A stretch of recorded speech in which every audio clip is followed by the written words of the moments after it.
ఇటీవల తెలంగాణ రాష్ట్ర మంత్రివర్గంలో పొన్నం ప్రభాకర్కి అడ్లూరి లక్ష్మణ్ గారికి మధ్య తలెత్తినటువంటి వివాదంతో కాంగ్రెస్ పార్టీకి తలకి బూపె కట్టింది. ఆ వివాదం నుంచి బయటపడటానికి పెద్ద కసరత్తే చేయాల్సి వచ్చింది. కాంగ్రెస్ పార్టీకి ఎంతో కొంత డ్యామేజ్ అయినటువంటి అంశంగానే అది మారిపోయింది.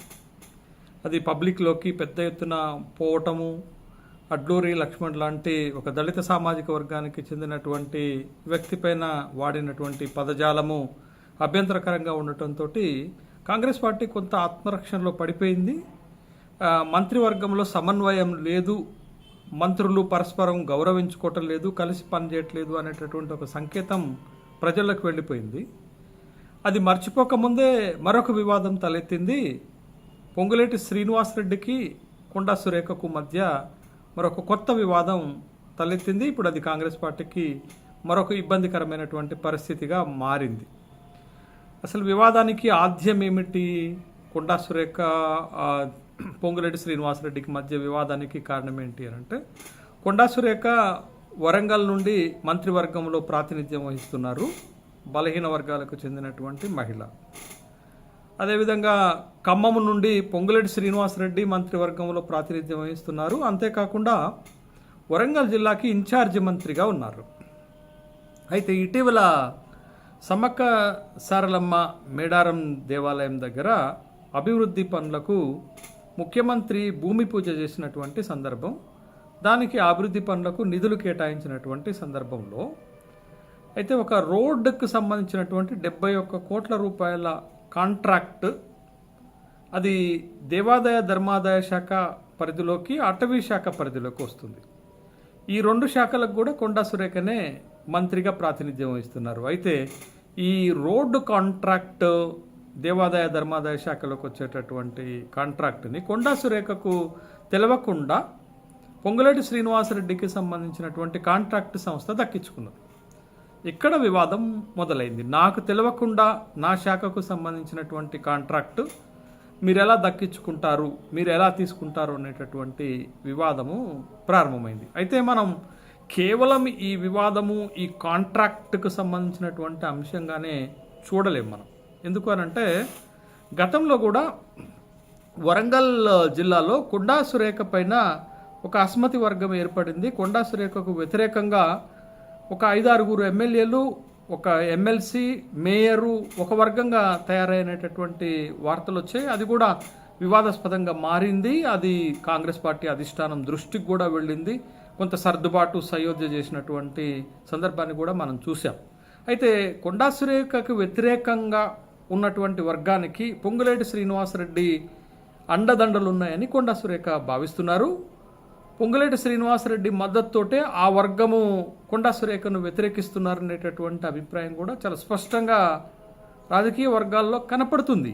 బట్ ఆ విధమైనటువంటి మరొక వివాదం వారి మధ్య ఉన్న నేపథ్యంలో ఈ కాంట్రాక్టుకు సంబంధించింది, అటు రాజకీయానికి సంబంధించింది. మూడో అంశం ఏంటి అని అంటే, పొంగులేటి శ్రీనివాసరెడ్డికి ఖమ్మంలో అనేక మంది ఎమ్మెల్యేలు గెలిపించడంలో కారణమయ్యారు.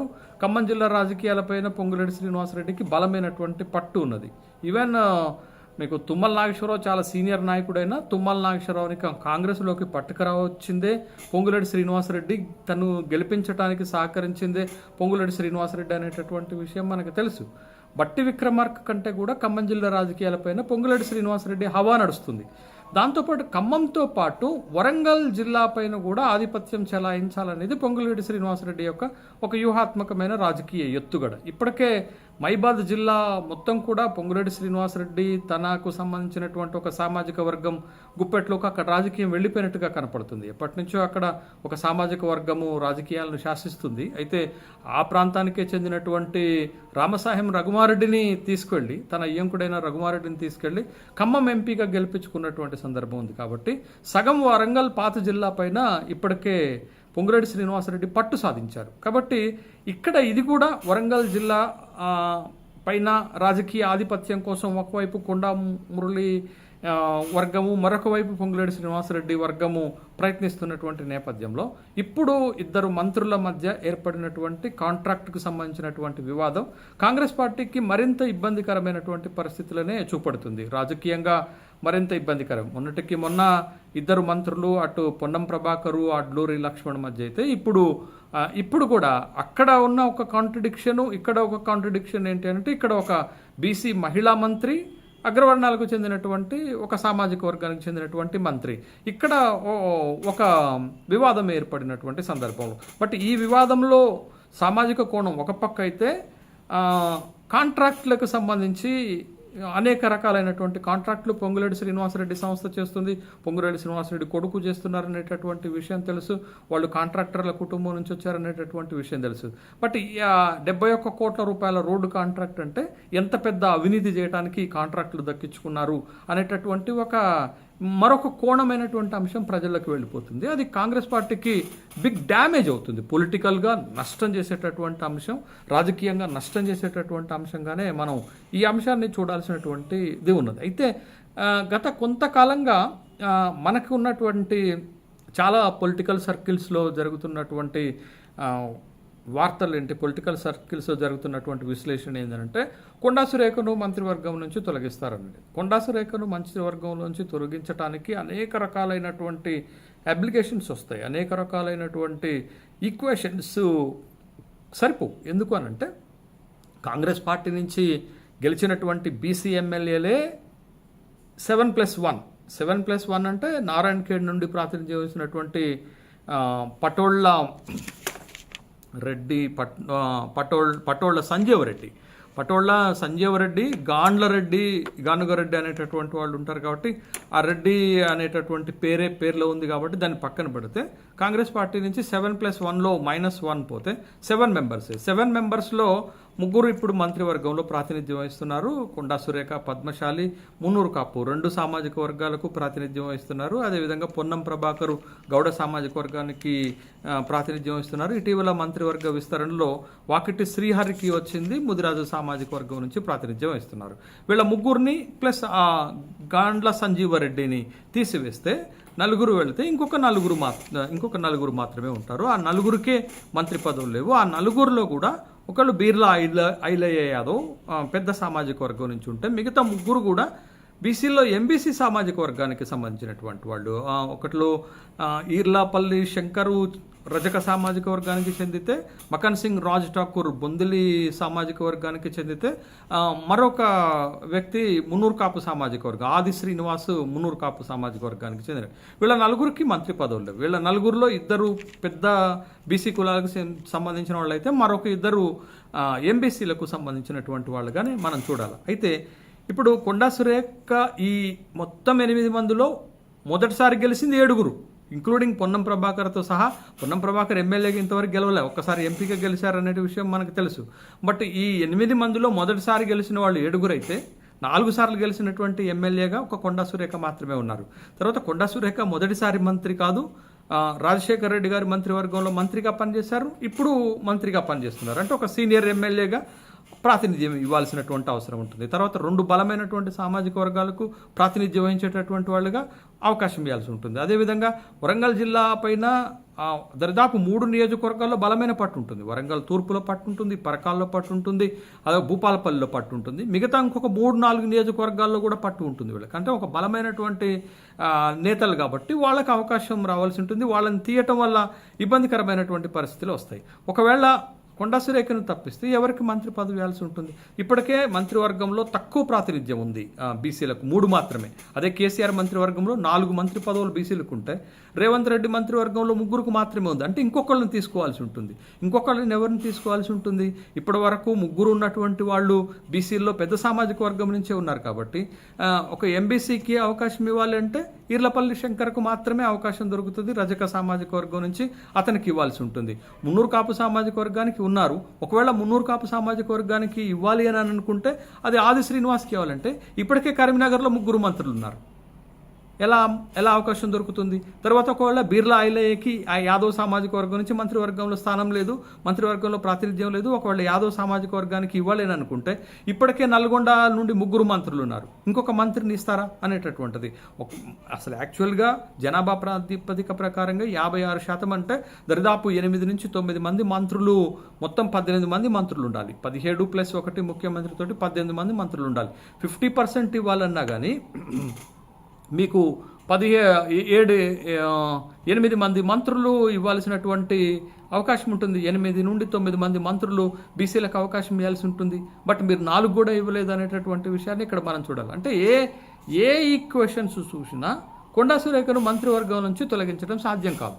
మీ దగ్గర ఒక 20-30 మంది ఎమ్మెల్యేలు గెలిచి ఉంటే పరిస్థితి మరొక రకంగా ఉంటుంది. కానీ మీ దగ్గర గెలిచినటువంటి వాళ్ళే 8 మంది.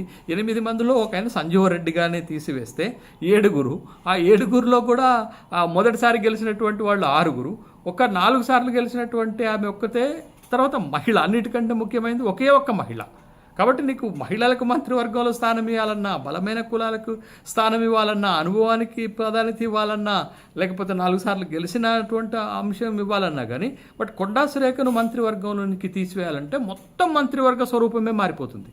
కాబట్టి అది సాధ్యం కాదు. కాంగ్రెస్ పార్టీ లాంటి జాతీయ పార్టీలు అసలు సాధ్యం కాదు.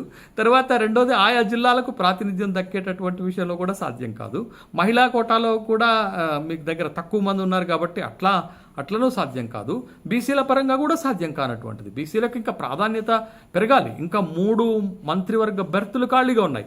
ఆ 3 మంత్రివర్గ బెర్తులలో 2 ఇవ్వాల్సినటువంటి అవసరం కూడా ఏర్పడుతుంది. ఒకటి ఎంబీసీకి ఇవ్వాలి, ఒకటి యాదవ్ సామాజిక వర్గానికి ప్రాతినిధ్యం లేదు కాబట్టి బిర్లా ఐలయ్య యాదవ్ లాంటి వాళ్ళకి అవకాశం ఇవ్వాల్సినటువంటి వస్తుంది. కాబట్టి ఇంకెక్కడ మంత్రివర్గం నుంచి తొలగించేటటువంటి అవకాశం వస్తుంది చెప్పండి?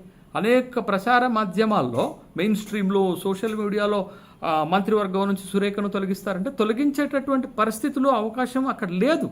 కాబట్టే అక్కడ మంత్రివర్గంలో కొండా సురేఖ కొనసాగుతున్నారు. అనేక వివాదాస్పదమైనటువంటి వ్యాఖ్యలు చేసిన, వివాదాలు తన చుట్టుముడుతున్నప్పటికీ కూడా, వరంగల్ జిల్లాలో అనేక మెజారిటీ ఎమ్మెల్యేలు వ్యతిరేకిస్తున్నప్పటికీ కూడా అనివార్యమైనటువంటి పరిస్థితులలో కొండా సురేఖను మంత్రివర్గంలో కొనసాగించాల్సినటువంటి అవసరమే ఉంటుందనేటటువంటి విషయాన్ని మనం గమనించాలి.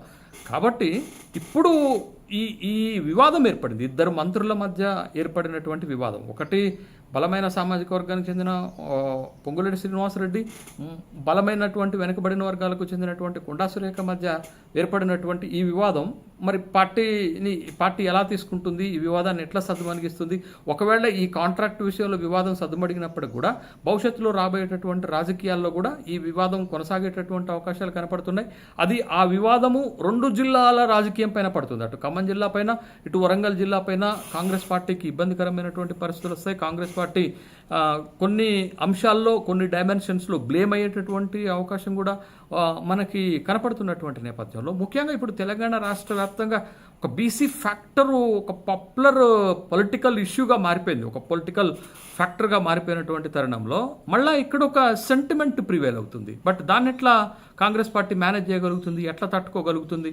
మరి ముఖ్యంగా బలమైనటువంటి బీసీ సామాజిక వర్గాలకు చెందినటువంటి కొండా మురళి, కొండా సురేఖను ఎలా మేనేజ్ చేయగలుగుతుంది, ఎలా సమస్యను పరిష్కారం చేయగలుగుతుంది అనేది కాంగ్రెస్ పార్టీకి కొంత ఇబ్బందికరమైనటువంటి పరిస్థితిగానే మనం చూడాలి. కాబట్టి మళ్ళీ దట్టు ఒక అగ్రవర్ణ సామాజిక వర్గము, ఒక బీసీ సామాజిక వర్గానికి మధ్యలో ఏర్పడినటువంటి ఒక కాన్ఫ్లిక్ట్, ఇది మధ్యలో ఏర్పడినటువంటి ఒక అగాధం, మధ్యలో ఏర్పడినటువంటి ఒక రాజకీయపరమైనటువంటి వివాదం. బట్ ఇది చిలికి గాని వాళ్ళైతే అది కాంగ్రెస్ పార్టీకి భవిష్యత్తులో ఇబ్బందికరమైనటువంటి పరిస్థితులనే చవిచూసేటటువంటి అవకాశం ఉంది. కాబట్టి అటు పొన్నం ప్రభాకర్, అడ్లూరు లక్ష్మణ్ విషయము కొంత ఇబ్బందికరమైన పరిస్థితులు వచ్చాయి. కానీ పార్టీ జోక్యం చేసుకొని తొందరగానే సద్దుమణిగించింది. జరగాల్సిన నష్టం జరిగిపోయింది. మరింత నష్టం జరగకుండా ఆ వివాదాన్ని సద్దుమణిగించారు. మళ్ళీ ఇప్పుడు ఒక రెండు బలమైనటువంటి సామాజిక వర్గాల మధ్యన ఏర్పడినటువంటి ఈ వివాదము ఎంత దాకా వెళుతుంది, అది కాంగ్రెస్ పార్టీకి ఎంత నష్టం చేస్తుంది, రాజకీయంగా ఎంత వివాదాస్పదం అవుతుంది అనేటటువంటి విషయాన్ని కూడా చూడాలి. ఏది ఏమైనప్పటికీ కూడా కాంగ్రెస్ పార్టీ రోజుకి అటు మంత్రివర్గంలో కానీ, మంత్రివర్గ విస్తరణలో కానీ, పరిపాలనలో కానీ, నిర్ణయాలు తీసుకోవడంలో కానీ, అవినీతి విషయంలో కానీ, సంక్షేమ పథకాలను అమలు చేయడంలో కానీ, అభివృద్ధి కార్యక్రమాలు చేయడంలో కానీ ఎక్కడో కాంగ్రెస్ పార్టీ సరైనటువంటి స్ట్రీమ్ లైన్లో వెళ్ళట్లేదు. కాంగ్రెస్ పార్టీకి రాజకీయంగా నష్టం జరిగేటటువంటి పరిణామాలే రోజు రోజుకి కనపడుతున్నాయనేటటువంటి విషయం 2023లో గెలిచినటువంటి సానుకూలమైనటువంటి వాతావరణం అయితే కాంగ్రెస్ పార్టీకి లేదు. బహుశా జూబ్లీ హిల్స్ ఉప ఎన్నికలో కాంగ్రెస్ పార్టీ గెలిచినప్పటికీ కూడా రాబోయేటటువంటి స్థానిక సంస్థల ఎన్నికలు జరిగితే అక్కడ కొంత ప్రతికూలమైనటువంటి ఫలితాలు వస్తాయనే అభిప్రాయం కలుగుతుంది. 2028 శాసనసభ ఎన్నికల్లో కూడా కాంగ్రెస్ పార్టీకి గెలుపు అవకాశాలు చాలా తక్కువగా ఉన్నాయనేటటువంటి వాదన క్షేత్రస్థాయిలో బలంగా వినపడుతుంది. బట్ వీటన్నిటిని ఎట్లా కాంగ్రెస్ పార్టీ అధిగమించి తన బలాన్ని తెలంగాణ రాష్ట్రంలో నిలుపుకొని మళ్ళోసారి అధికారాన్ని సాధిస్తుందా, లేకపోతే 5 సంవత్సరాలకే మళ్ళీ అధికారం నుంచి తొలగిపోతుందా అనేటటువంటిది ప్రజలు, ఓటర్లు నిర్ణయించాల్సినటువంటి అంశమే. వెచ్చుదాం. బట్ కాంగ్రెస్ పార్టీ పాలన పైన అయితే ప్రజల్లో ఒక విధమైనటువంటి అసంతృప్తి కలుగుతుంది. ముఖ్యంగా మంత్రివర్గంలో ఇలాంటి వివాదాస్పదమైనటువంటి అంశాలు కాంగ్రెస్ పార్టీకి దెబ్బతీస్తాయనేటటువంటి విషయాన్ని అయితే కాదనలేనటువంటి వాస్తవం.